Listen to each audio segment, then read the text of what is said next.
CM Chandrababu అధ్యక్షతన నేడు cabinet సమావేశం కానుంది. ప్రధానంగా పోలవరం, అమరావతి నిర్మాణం సహా కీలక అంశాలు, విజయవాడ, విశాఖ మెట్రో రైలు ప్రాజెక్టులపై సీఎం సమీక్ష నిర్వహిస్తారని తెలుస్తోంది.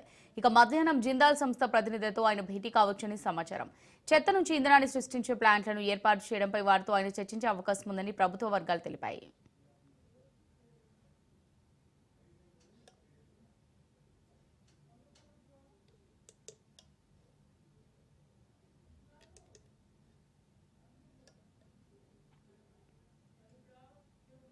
సీఎం చంద్రబాబు అధ్యక్షతన నేడు కేబినెట్ సమావేశం కానుంది. ప్రధానంగా పోలవరం, అమరావతి నిర్మాణం సహా కీలక అంశాలు, విజయవాడ, విశాఖ మెట్రో రైలు ప్రాజెక్టులపై సీఎం సమీక్ష నిర్వహిస్తారని తెలుస్తుంది. ఇక మధ్యాహ్నం జిందాల్ సంస్థ ప్రతినిధులతో ఆయన భేటీ కావచ్చని సమాచారం. చెత్త నుంచి ఇంధనాన్ని సృష్టించే ప్లాంట్లను ఏర్పాటు చేయడంపై వారితో ఆయన చర్చించే అవకాశం ఉందని ప్రభుత్వ వర్గాలు తెలిపాయి. రైట్గా దీనికి సంబంధించి మరిన్ని డీటెయిల్స్ క్రాంతి అందిస్తారు. క్రాంతి.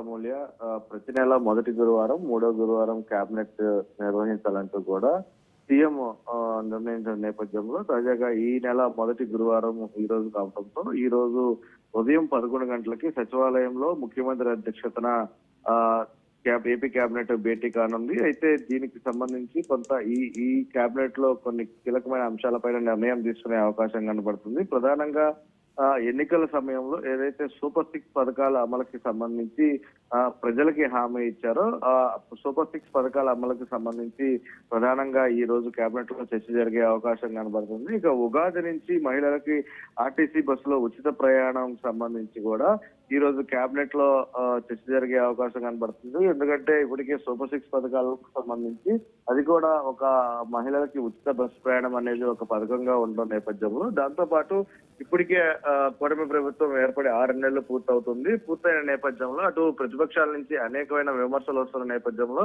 తాజాగా దీన్ని ఉగాది నుంచి ఎట్టి పరిస్థితుల్లో అమలు చేయాలంటూ కూడా రాష్ట్ర ప్రభుత్వం భావిస్తుంది. ఈ నేపథ్యంలోనే ఇప్పటికే మంత్రులతో ఒక సబ్ కమిటీ ఏర్పాటు చేసింది. అతి త్వరితగతిన ఆ సబ్ కమిటీ ఒక నివేదిక సమర్పించాలంటూ కూడా ఆదేశించిన నేపథ్యంలో ఇటు పొరుగు రాష్ట్రాలు తమిళనాడు కావచ్చు, పొరుగు రాష్ట్రాలకి సంబంధించి తెలంగాణ, కర్ణాటక ఈ 2 రాష్ట్రాల్లో అక్కడ ఉచిత బస్సు ప్రయాణం అవలంబిస్తున్న తీరు, దానికి సంబంధించిన విధి విధానాలు అన్ని కూడా ఇప్పటికే అధికారుల బృందం పర్యటించి దానికి సంబంధించి ఒక నివేదికని ప్రభుత్వానికి ఇచ్చిన పరిస్థితి అయితే ఉంది. ఇక రాబోయే రోజుల్లో బస్సులు కొరత కూడా లేకుండా ఉచిత బస్సు మహిళలకు సంబంధించి ఉచిత బస్సు ప్రయాణం అనేది పక్కా ప్రణాళికలతో దాన్ని అవలంబించాలి, ఖచ్చితంగా దీనికి సంబంధించి అవలంబించాలంటూ కూడా ప్రభుత్వం నిర్ణయిస్తున్న నేపథ్యంలో దానికి సంబంధించి పూర్తి స్థాయిలో చర్చించి ఆమోద ముద్ర వేసే అవకాశం ఉంది. ఇక ప్రభుత్వ ఉద్యోగుల బకాయిల పైన కూడా ఈ కేబినెట్ లో చర్చించే అవకాశం ఉంది. అన్నదాత సుఖీభవ, తల్లికి వందనం పథకాల అమలుకు సంబంధించిన